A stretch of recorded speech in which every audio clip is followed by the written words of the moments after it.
పేరే సుందరం కంటి ముందే నందనం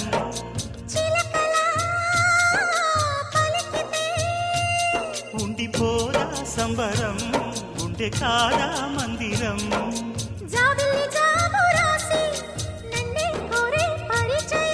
పున్నగ పూలు పూసే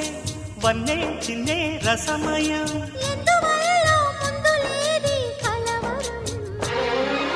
అది పడిన పెదవికేంటి అర్థం